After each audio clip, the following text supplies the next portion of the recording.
So, welcome to Midweek Experiments in Faithfulness. This is a weekly facilitated spiritual practice with a Quaker flavor and an experimental ethos.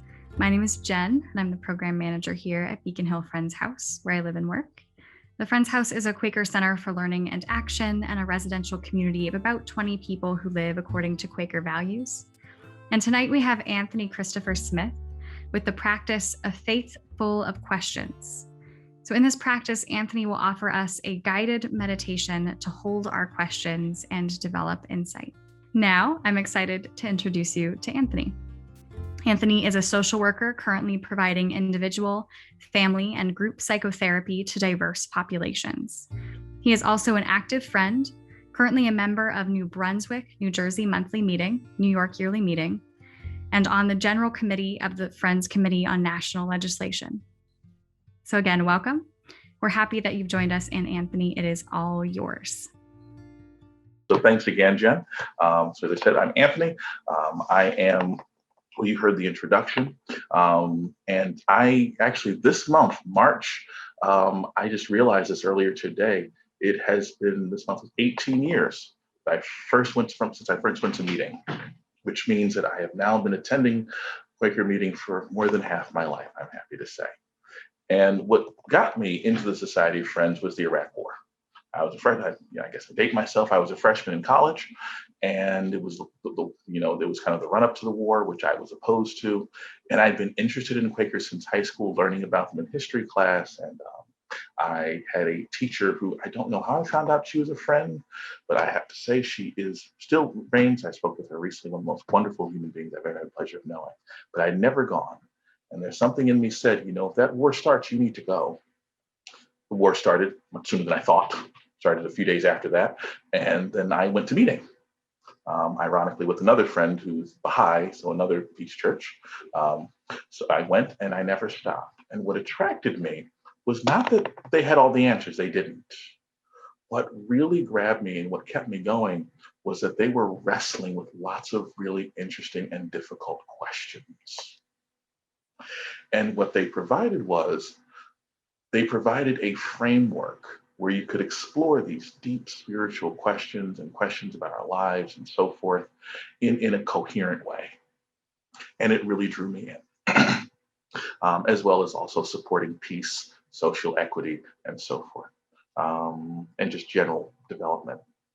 Now, as Jen said, at my day job, I'm a psychotherapist. Day, and actually, because I just finished about less than a half hour ago, also my evening job. And one of the things that I do, especially with group therapy, I do a lot of mindfulness work.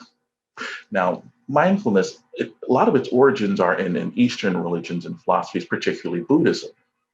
And I thought to myself, well, is there some way that I could adapt some of what I do as a friend into some of this mindfulness? Because what is our unprogrammed worship, but that seeking?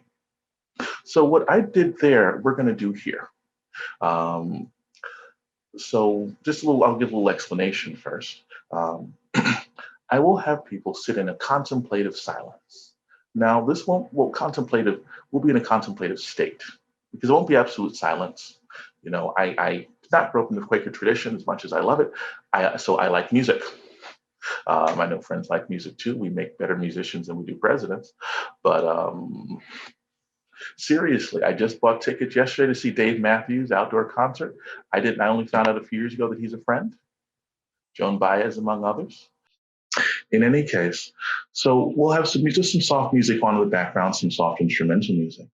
And I'll do a little deep breathing, just kind of guide you into that space. It's going to be a little different from Quaker worship because we're not necessarily looking for leadings of the inner light. Of course, if you see that there, don't run from it, embrace it. But we're looking for insights within ourselves. I've been working in the mental health field for over a dozen years. I've been a practicing therapist for almost a decade. And one of the things that I have learned is that I rarely have to tell people things that they don't already know or couldn't fairly easily figure out if they just took some time to discern. Some of the actions we have to take are hard, but the understanding is actually easier than people think. So I'm going to have us look within. So we're going to put some time on, maybe about 5 to 10 minutes. And there'll be a little music in the background, just softly. And I want people to examine themselves, looking deep within. I'm going to ask you to ask yourselves a question, or to try to discern a question for something you have about your life or your experience. And then we're going to come out of that after about 5, 10 minutes. And then we're going to just, if people are willing to, you don't have to, share. Now, this doesn't have to be the deepest thing in your life. It could be something relatively simple. But I'm going to ask people to discern a question. And then we're going to process that. And then we're going to work from there. Make sense to people? So you can close your eyes if you wish. You don't have to. I'd like for you to take some slow, deep breaths in your nose, out your mouth. In and out. In and out. In and out. Picture yourself floating down, deep down inside yourself. And you'll be floating to a still, quiet place inside of you. A place that only you know about. A place where all is safe and calm. You will see the thoughts, oceans floating by like leaves on a stream. And as you see these float, you may just let them pass. You may occasionally pick one up and examine it, and then set it back on the stream and let it float away. And then just continue to examine as you breathe in and out. In and out. In and out. There'll be some soft music coming on in the background in just a moment. And just listen to that. If you hear anything in the background, any interruptions, distractions, unfortunate advertisements, just let them pass, as all things pass. And what I will do is, when it is time to come back out, I will put this lamp close to me back on, so you will see a sudden increase of light.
float back from that place into the world. I'm wondering, what was that like for people? Just doing that deep breathing and being in that space.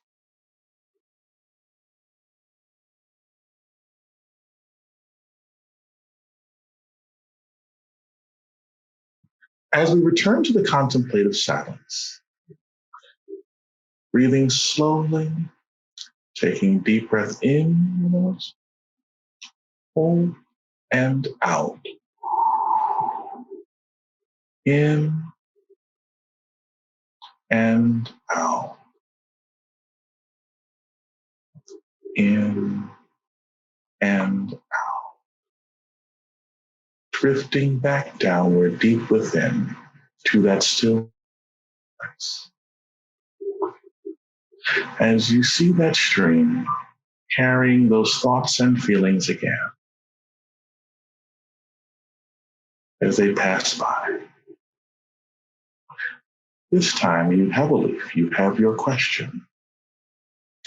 Examine it, hold it, look at it from different angles, and then set it back down to be carried off by the wind or by the stream. I'd like you to spend these next few minutes, and there'll be some music in the background again, thinking about the answer to your question if you had one. If you don't have a question, if you did not have one before, spend a bit more time contemplating your life, your experience, your day, your needs, your feelings, and ask the question, why? How?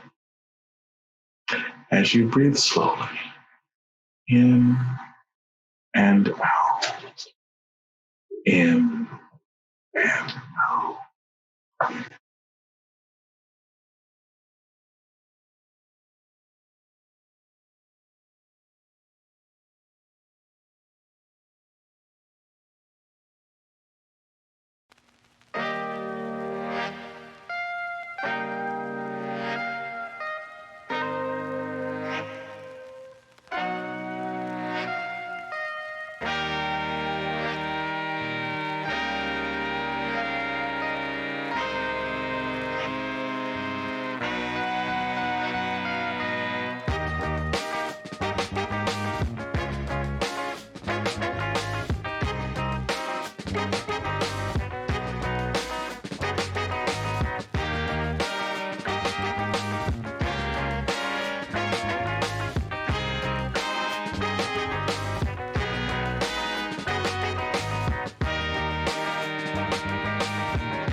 I'm wondering if anyone found that their questions were answered.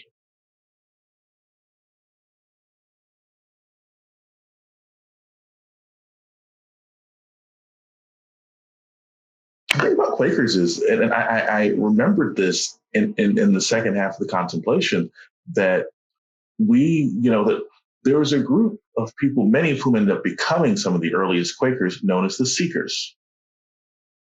And because they thought that all the churches were corrupt, that they decided to sit and wait for God to reach out to them and speak to them directly.